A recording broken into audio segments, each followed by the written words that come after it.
Meredith Gorman, joined by Super Bowl champion and former Patriots running back LeGarrette Blount. And we're going to talk about how crazy this NFL season's been so far. LeGarrette, the league looks completely different than it did when the Patriots dominated the league when you were here in New England. What teams have surprised you the most 2 games into the season? 2 games into the season, the team that has surprised me the most.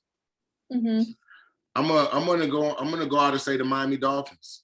They've surprised me a lot. Tua came out guns blazing. Tyreek came out guns blazing. Jalen Waddle. These guys had an offensive explosion last week. Tyreek Hill, I think, had 2 touchdowns. I'm pretty sure he had 2 touchdowns. Jalen Waddle had 2 touchdowns, and one of them was the game-winning touchdown. These guys balled out. The Miami Dolphins has built a very, very, very explosive offensive team. Nowadays in the NFL, you're not going to go anywhere without an offensive threat on your team. I know that the old school saying goes, offense wins games, defense wins championships.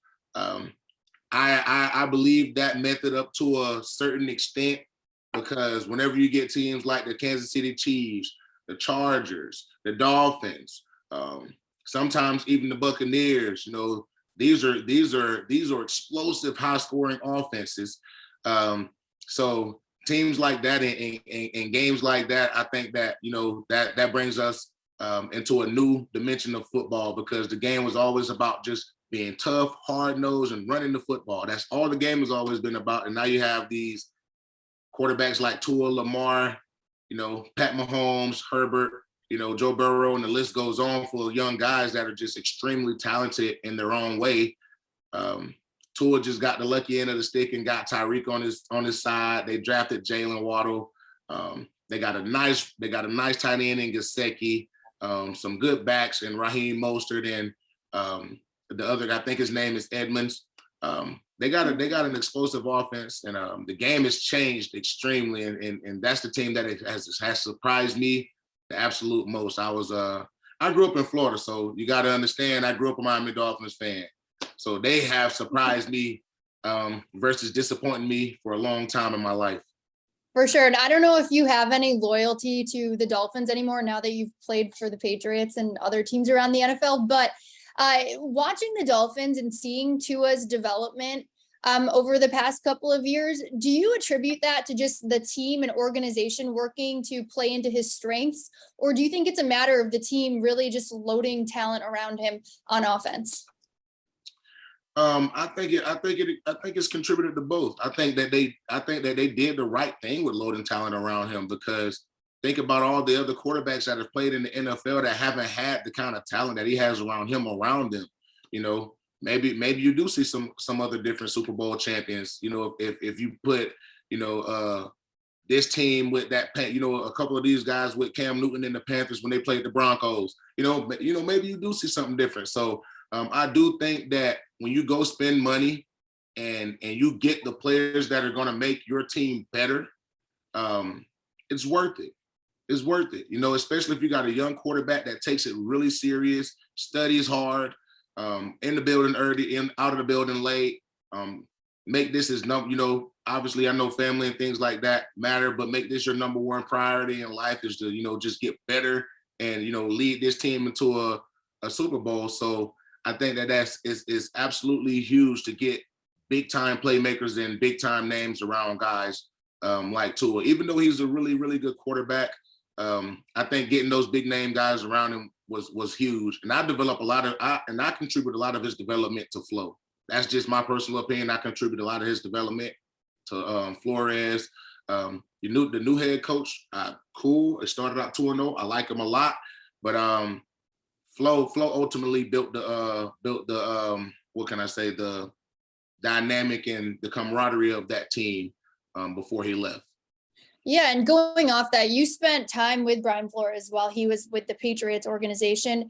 What did you notice about him just being in the same building with him? I know he was really focused on the defensive side of the ball, but you saying these things as a running back, an offensive player, it must have just trickled through the organization, right?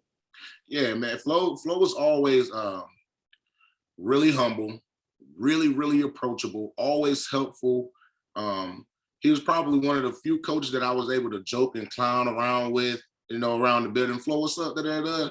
I might tell him, look this way, and touch him in the back, push him in the back of the head or something, just to clown around and joke with him. And he's always been one of those guys. He's never been one of those guys like, hey man, who do you think you are? Don't touch me, da, da, da. Or, hey man, I'm a coach, yada yada. He not, it's not an ego contest with him. He's a hand, he's family first, football, and he's a God-fearing man.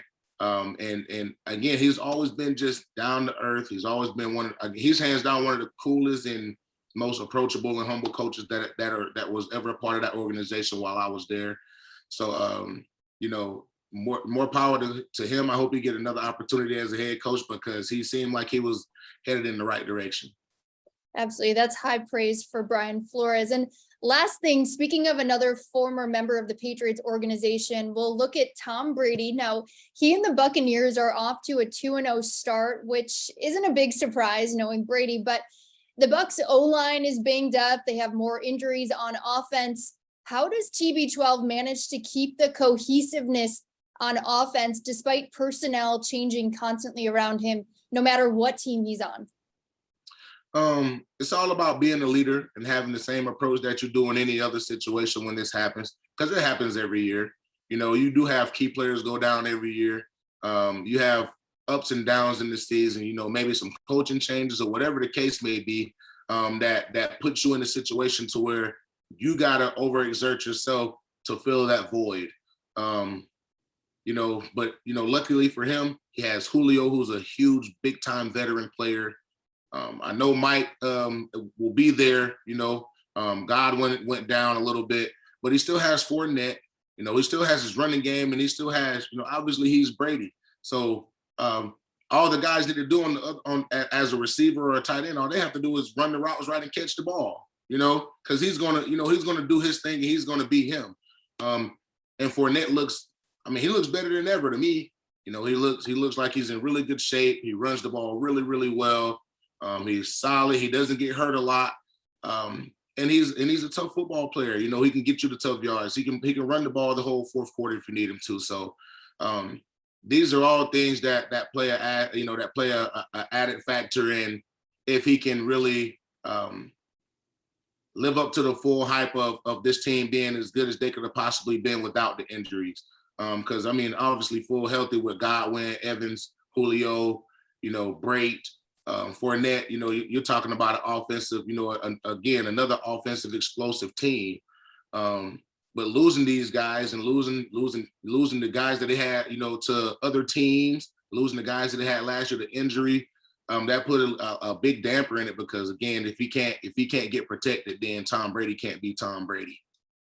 Absolutely. Well, great stuff as always. Thanks so much for joining us, LG. We'll see you next week. Thank you. I appreciate it, Meredith.